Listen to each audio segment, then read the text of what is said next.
माजी आमदार सदानंद चव्हाण साहेब, नगराध्यक्ष उमेश सकपाळ चिपळूण, गुहागर नगराध्यक्षा नीता मालप, जिल्हाध्यक्ष भाजप सतीश मोरे, भाजप नेते वैभव खेडेकर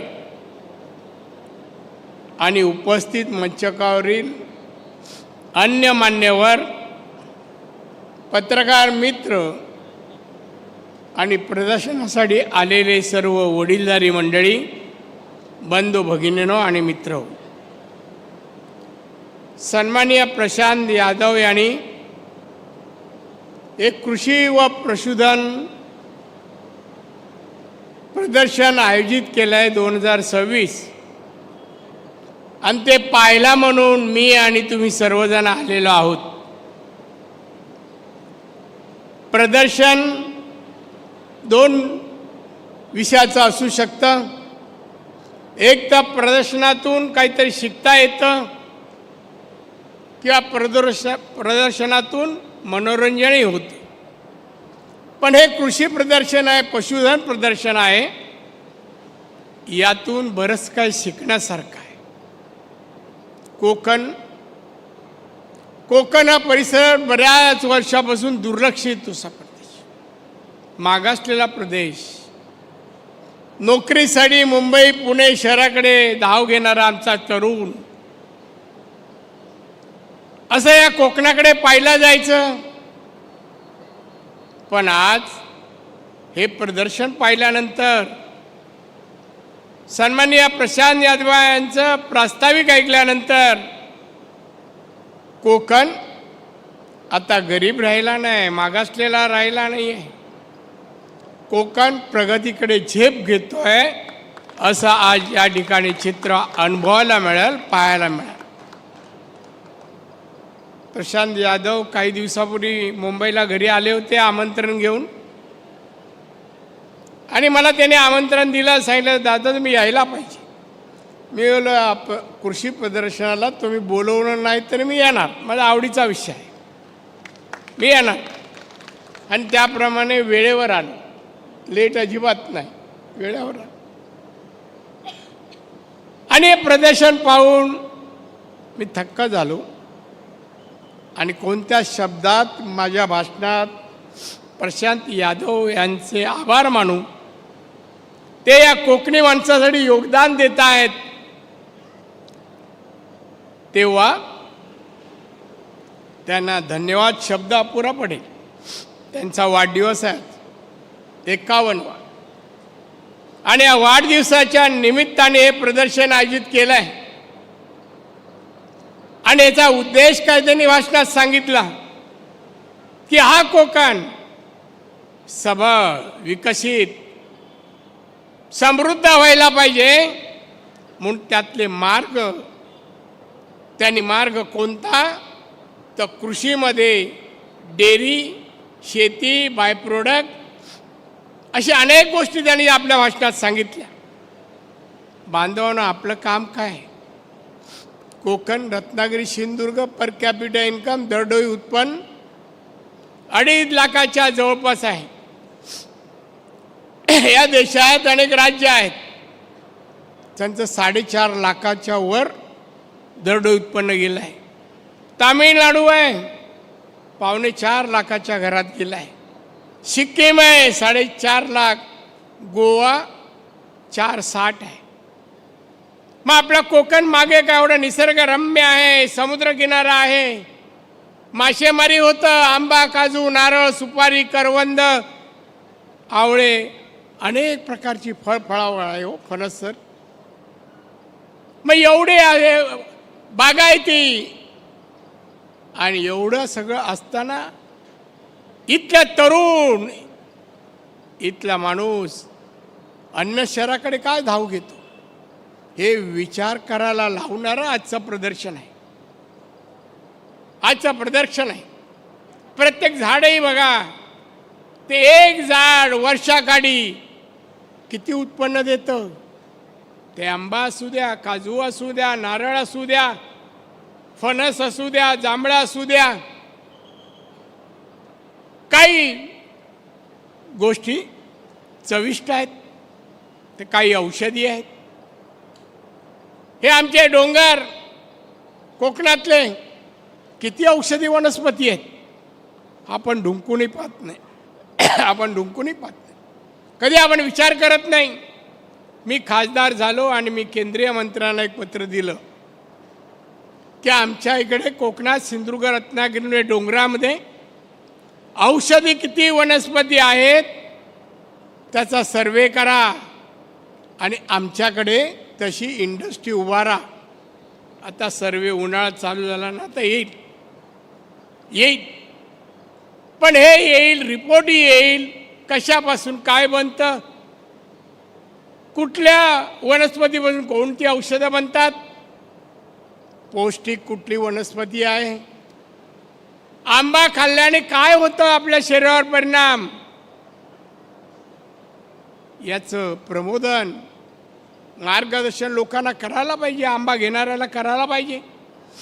अनेक मुंबईत आणि अनेक शोरूम आहेत मोठमोठी, तिकडे बघा बरीचशी चायनीज उत्पादन ठेवलेले असतात. आणि एक असंच मी एका दुकानात गेलो मुंबईला. मी आतमध्ये, मला सवय आहे कुठल्या वेळी शोरूममध्ये काही नवीन नवीन गोष्टी पाहायच्या.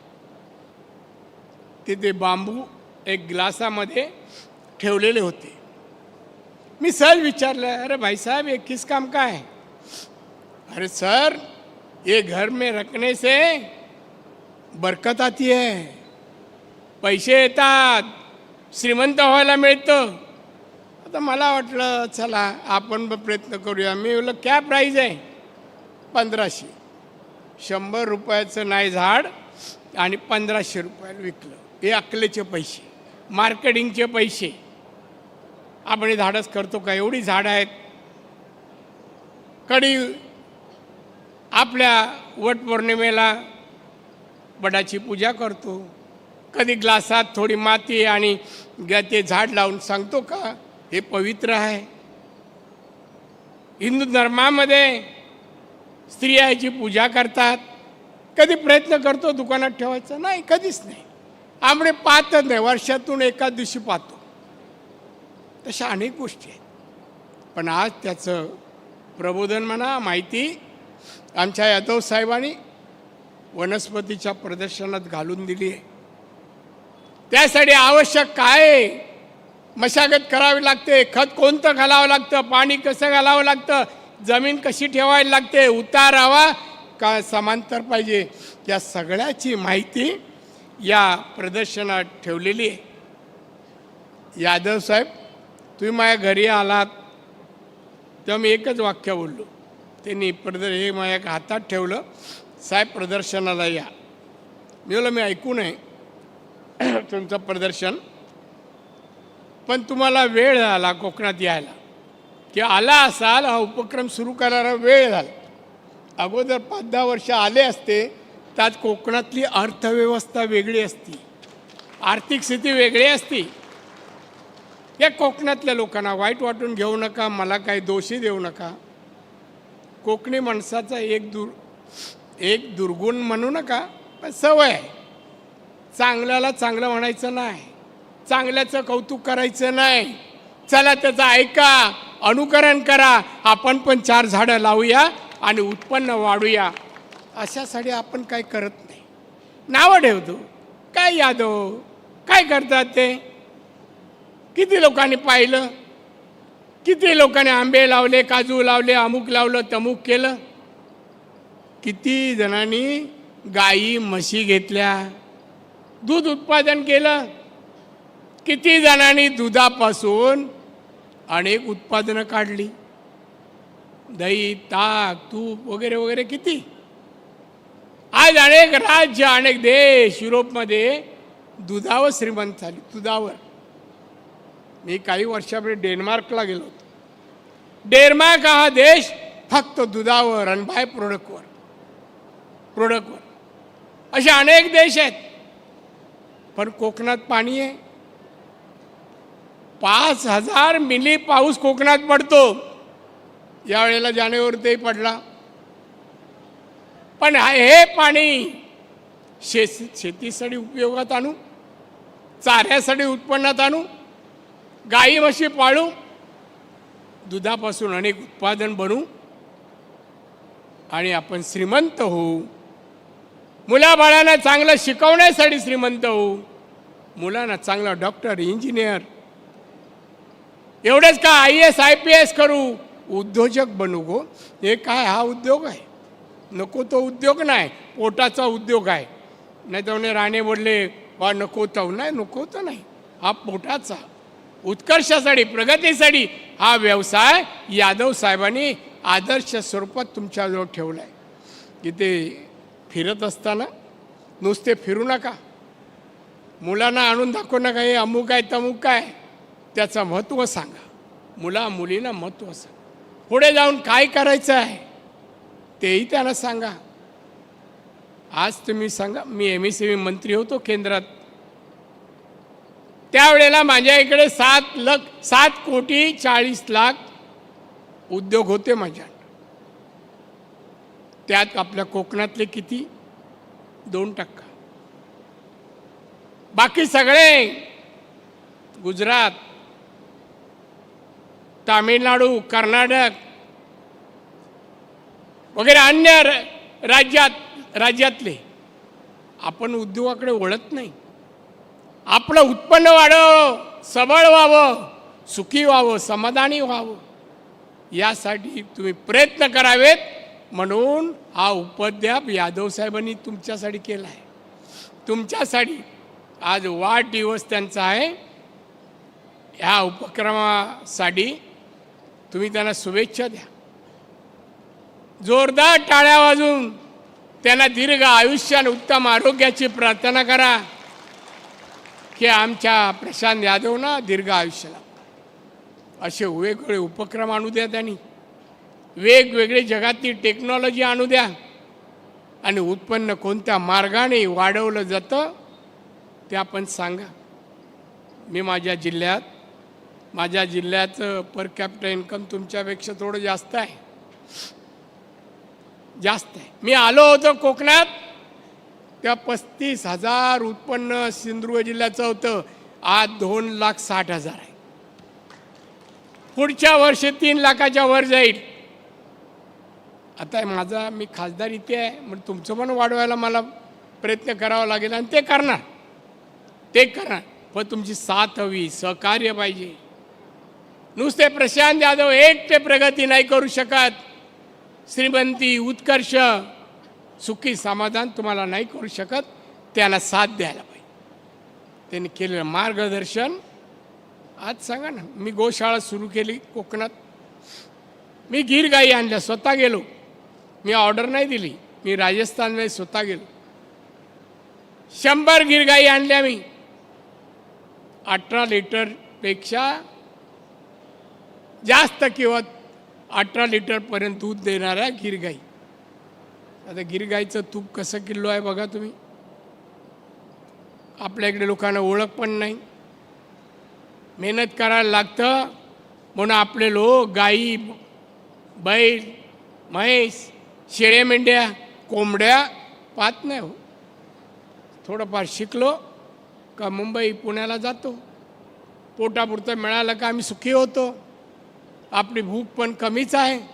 पण असं म्हणत नाही मी या व्यवसायातून मी पैसे मिळवीन, श्रीमंत होईन, घरच्यांना सुखी करेन. हा संकल्प करून प्रयत्न आपण नाही करत. तुम्ही करावा, करायला लागावा या स्तुत्य हेतूने प्रशांत यादव यांनी हा उपक्रम केलाय. मला वाटतं यादव साहेब उद्घाटनाचा वेळ चुकला वाटतं. टाळी एकही पडत नाही. मला भूक लागले, मी पोट तिडकीने बोलतो आहे. पण इथे आता वाजले 30-35 वाजल्या टाळ्या, काय हरकत नाही. पण तुम्हाला मी एक सांगेन, हो मामा जरा बाजू ना. आणि म्हणून हे प्रदर्शन अतिशय उपयुक्त आहे. कोकणासाठी उपयुक्त आहे, महाराष्ट्रासाठी उपयुक्त आहे. महाराष्ट्रासाठी आता मी हे संपल्यानंतर मोदी साहेबांनी मला काही उपक्रम दिलेत.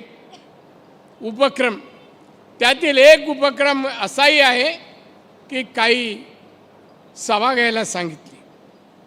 त्या सभामध्ये त्यांनी काय विषय दिलेत? युवकांचे मेळावे,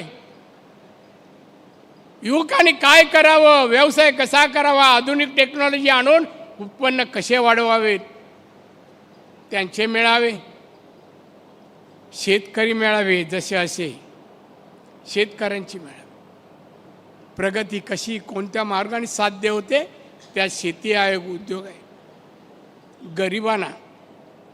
गरिबांना एकत्र करा आणि गरिबीवर मात कशी करावी त्याचं मार्गदर्शन, आणि महिलांचे मेळावे, हे 4 उपक्रम आम्हाला जानेवारी महिन्यात राबवायला दिले. म्हणजे मोदींचा दृष्टिकोन बघा. माननीय मोदी साहेब पंतप्रधान झाल्यानंतर 11.5 वर्ष झाली. या 11.5 वर्षात त्यांनी काय देशातील जनतेसाठी केलं नाही?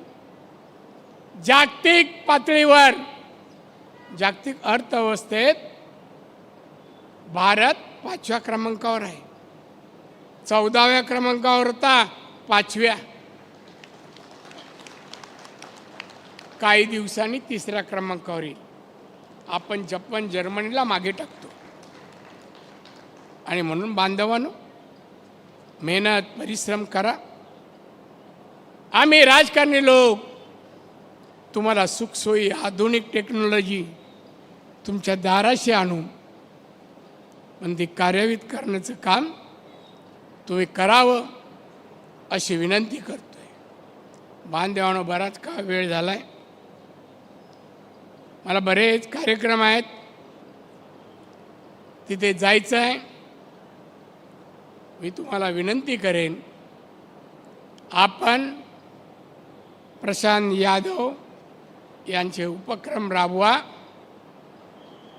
आणि तुमचं उत्पन्न वाढवा. आणि प्रशांत यादव, तुम्हाला खूप खूप धन्यवाद.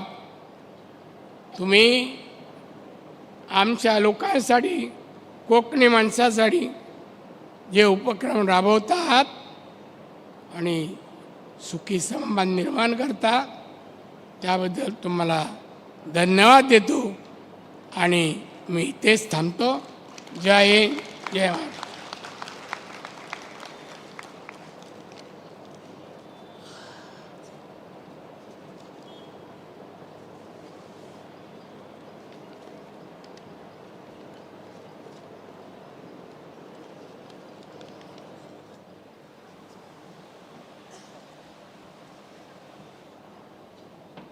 आदरणीय राणे साहेबांनी आपल्या मनोगतातून सन्मान्य प्रशांत यादव साहेब यांच्या कार्याचा गौरव करताना Vashishti milk and milk products एक तेजमयी संस्था याच्या यशोगाथेचं तोंड भरून कौतुक केलं. समृद्ध विकसित कोकणासाठी वाशिष्ठी मिल्क